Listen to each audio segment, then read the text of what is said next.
आप सभी सहृदयों का सनिल अभिवादन। पाश्चात्य काव्य शास्त्र की श्रृंखला में आज हम लोंगिनुस का अध्ययन करेंगे। प्रथम या तृतीय शताब्दी ईस्वी। लोंगिनुस अंग्रेजी उच्चारण के अनुसार लोंजाइनस कब और कहाँ हुए यह निश्चित नहीं है। कभी कभी यह भी संदेह व्यक्त किया जाता है कि इस नाम का कोई व्यक्ति वस्तुतः हुआ भी है या नहीं, किंतु परंपरा ने इस नाम का संबंध एक अत्यंत महत्वपूर्ण काव्य सिद्धांत के साथ जोड़ रखा है, जिसे उदात्त नाम से अभिहित किया गया है। लोंगिनुस जन्म से यूनानी थे। उनका समय ईसा की प्रथम या तृतीय शताब्दी माना जाता है। इन दोनों में किसी एक के पक्ष में निर्णायक प्रमाण नहीं है। यों बहुमत प्रथम शताब्दी का समर्थक है। ऐतिहासिकता का दंभ करने वाले और भारतीय इतिहास बोध की कमजोरी दिखाने वाले पश्चिम में भी इतिहास की क्या स्थिति रही है, इसका यह सुंदर उदाहरण है। लोंगिनुस के नाम से जो ग्रंथ संबद्ध तथा प्रसिद्ध है, उसका यूनानी नाम पेरिहुप्सुस है। शताब्दियों की उपेक्षा तथा विस्मृति के बाद पेरिहुप्सुस 1554 ईस्वी में प्रकाशित हुआ, जिसका श्रेय रोबेर्तेल्लो नामक एक इतालवी विद्वान को है। इसका पहला अंग्रेजी रूपांतर जॉन हॉल ने 1652 ईस्वी में किया और नाम रखा ऑफ द हाइट ऑफ एलिक्वेंस। पेरिहुप्सुस मूलतः भाषण शास्त्र रेटोरिक का ग्रंथ है, इसलिए हॉल का दिया नाम ऑफ द हाइट ऑफ एलिक्वेंस वाग्मिता का प्रकर्ष मूल यूनानी के अधिक निकट है। किंतु जैसा सेंट्सबरी ने कहा है, ये नाम न तो सुंदर है और न सुप्रयोज्य। कोई दूसरा शब्द भी उन विप्रतिपत्तियों से मुक्त नहीं है जो सबलाइन में पाई जाती है। ध्यान में इतना ही रखना है कि सबलाइन को उसके संकीर्ण शैलीगत अर्थ में ग्रहण न करके उन विशेषताओं में समन्वित व्यापक अर्थ में ग्रहण करना उचित है, जिससे उल्लास उत्पन्न होता है। जो कठिनाई सबलाइन में है, वही कुछ दूर तक उदात्त में भी है। फिर भी उदात्त में हुप्सुस की उच्चता या उत्कर्ष की द्योतकता वर्तमान है। अतः सबलाइन की तुलना में उदात्त मूल के अधिक समीप है। सबसे बड़ी बात यह है कि अंग्रेजी में सबलाइन और हिंदी में उदात्त इतने प्रचलित हो गए हैं कि इन्हें बदलना न तो शक्य है और न आवश्यक। प्रयोग से ही शब्द की अर्थवत्ता पुष्ट होती है। सबलाइन तथा उदात्त में प्रयोग जनित वह पुष्टि आ चुकी है और थोड़ा अर्थ विस्तार कर देने पर ये उस अर्थ के बोधक भी हो जाते हैं जो हुप्सुस से अभिप्रेत है। पेरिहुप्सुस अरस्तु के पेरिपोइएतिकेश की तरह काव्य निरूपक ग्रंथ नहीं है। पेरिहुप्सुस अरस्तु के पेरिपोइएतिकेश की तरह काव्य निरूपक ग्रंथ नहीं है। प्राचीन एथेंस या रोम में भी काव्य शास्त्र के समान एक दूसरा शास्त्र भी विकसित तथा लोकप्रिय था, जिसे भाषण शास्त्र रेटोरिकेश कहते थे। भाषण शास्त्र, जैसा नाम से ही स्पष्ट है, भाषण संबंधी शिक्षा का शास्त्र है। चूंकि एथेंस में लोकतंत्र था और लोकतांत्रिक व्यवस्था में लोक प्रतिनिधियों का समर्थन प्राप्त करने के लिए अपनी बात को तर्कसंगत तथा प्रभावोत्पादक ढंग से प्रस्तुत करना जरूरी था। इसीलिए भाषण कला का एक स्वतंत्र शास्त्र विकसित हुआ। पेरिहुप्सुस का विषय भाषण कला ही है, किंतु कथ्य को प्रभावी बनाना वक्ता और कवि दोनों का लक्ष्य है। कथ्य को प्रभावी बनाना वक्ता और कवि दोनों का लक्ष्य है। दोनों श्रोता और पाठक को प्रभावित ही नहीं, सम्मोहित भी करना चाहते हैं। अतः भाषण शास्त्र और काव्य शास्त्र के प्रतिपाद्य काफी दूर तक समान ही है। अतः दोनों में इतना ही अंतर है कि कवि यदि भावोद्दीपन के द्वारा प्रभावित करता है तो वक्ता तर्क के द्वारा।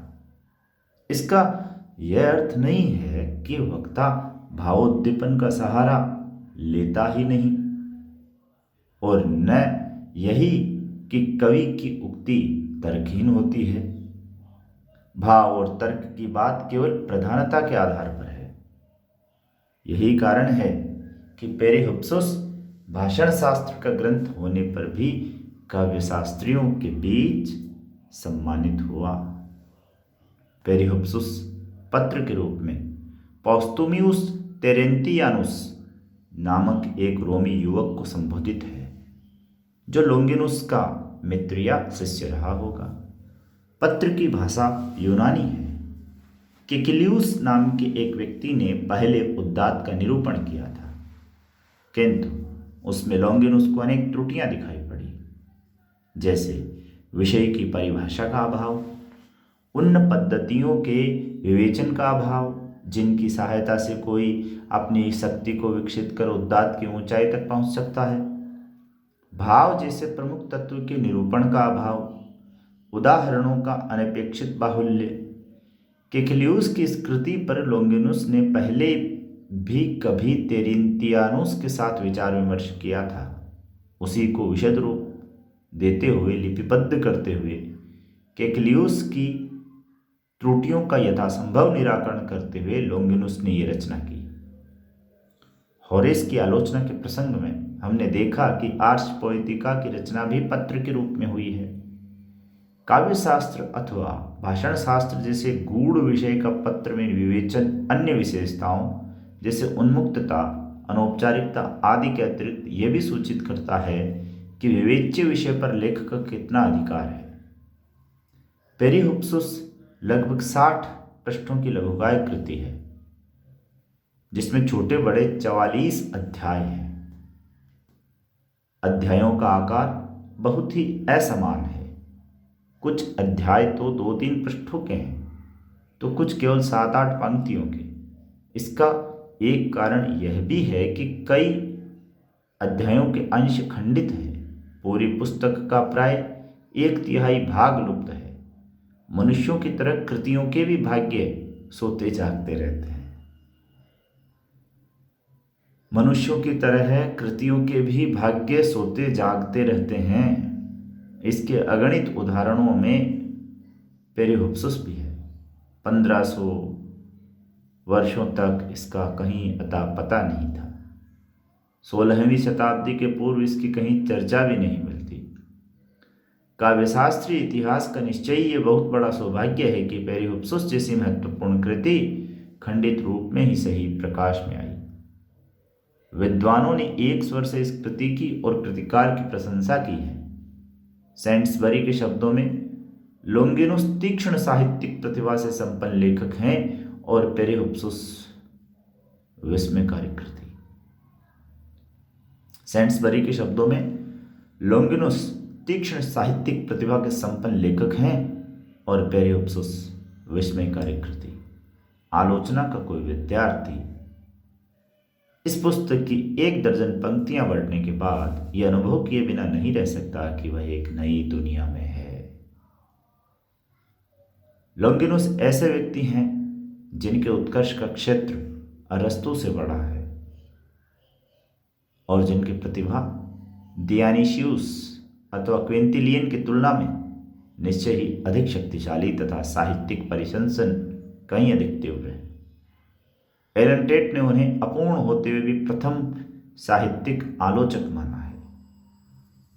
एलन टेट ने उन्हें अपूर्ण होते हुए भी प्रथम साहित्यिक आलोचक माना है। विमसेट और क्लिंट ब्रुक्स के अनुसार पेरिहुप्सुस एक असाधारण लेख है। एब्रम्स का कहना है कि साहित्य के उत्तरवर्ती अध्येताओं की दृष्टि में यदि अरस्तु व्यवस्था प्रेमी, होरेस सांसारिक और भाषणशास्त्री क्षुद्र हैं तो लोंगिनुस जीवंत और आधुनिक है।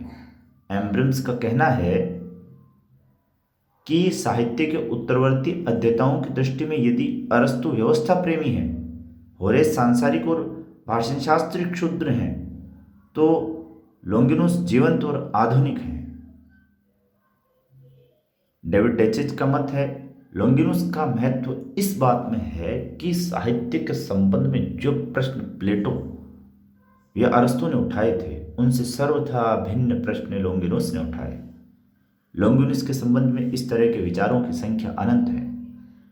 वस्तुतः 17वीं शताब्दी के बाद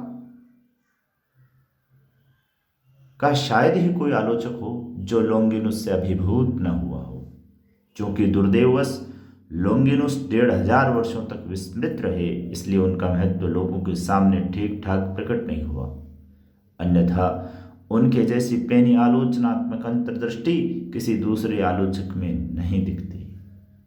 और जिस युग में उन्होंने पेरिहुप्सुस की रचना की उसे यदि ध्यान में रखें तो वे सचमुच अद्वितीय हैं। यहाँ हम संक्षेप में किंतु कुछ लोंगिनुस की पद्धति में ही उनके विचारों को उपस्थापित कर रहे हैं, जिससे सिद्धांतों के साथ उनकी कथन भंगी का भी थोड़ा आभास हो सके। एक दूसरी बात का भी संकेत अपेक्षित है। पेरिहुप्सुस के किसी एक अनुवाद पर निर्भर न कर हमने अनेक अनुवादों की सहायता ली है, क्योंकि हमने पाया है कि विभिन्न अनुवादों में परस्पर पर्याप्त भेद है, न केवल शब्दगत बल्कि अर्थगत और विन्यासगत। अध्याय अनुसार पेरिहुप्सुस की विषय सूची इस प्रकार है। अध्याय 1 से 7 भूमिका, ग्रंथ का प्रयोजन, उद्दात की परिभाषा, कतिपय दोषों का विवेचन। अध्याय 8 से 15 उद्दात के 5 स्रोतों का निर्देश। तो 15 में 5 आ रहा है तो उद्दात के 5 स्रोत का निर्देश और उनके विचार की गरिमा और भाव की प्रबलता का निरूपण। 16 से 29 अलंकारों का निरूपण। 6 और 9 एक जैसे लग रहे हैं, यानी अनुप्रास अलंकार मान लो तो अलंकारों का निरूपण। 30 से 8 शब्द, रूपक, बिंब। तो 3 आ रहा है, शब्द 1, रूपक 2, बिंब 3।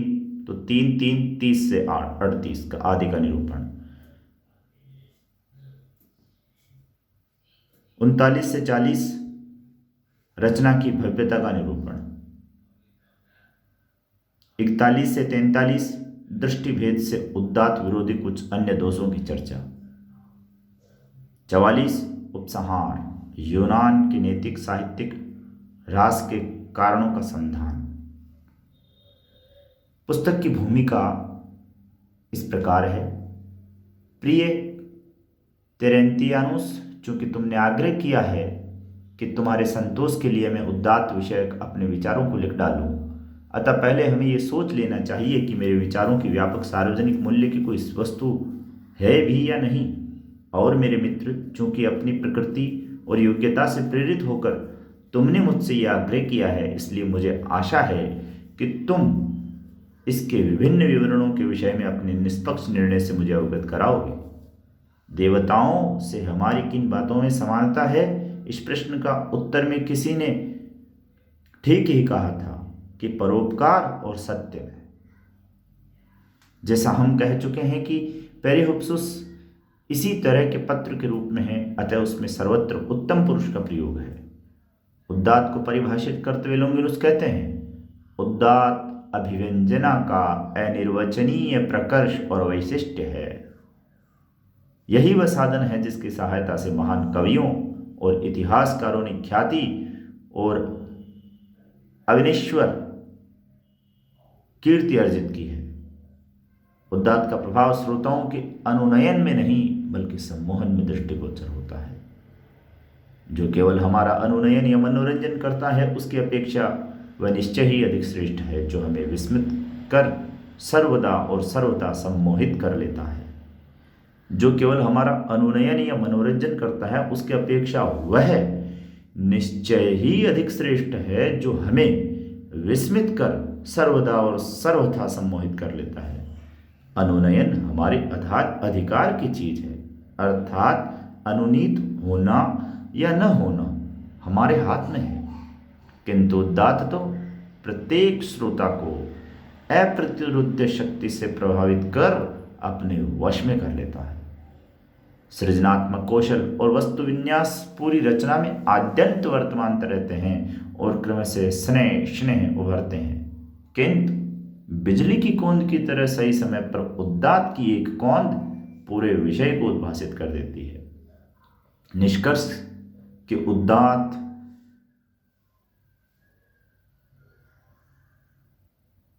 अभिव्यंजना का प्रकर्ष और वैशिष्ट है। उदात्त का कार्य अनुनय नहीं, सम्मोहन है। उदात्त यदा कदा नहीं बल्कि सदा सबको संपूर्णतः सम्मोहित करता है। उदात्त सृजनात्मक या रचनात्मक कौशल से भिन्न तत्व है। उसका प्रभाव क्रमिक नहीं आकस्मिक होता है और उसके अलौकिक आलोक से कथ्य चमक उठता है। धन्यवाद। आपसे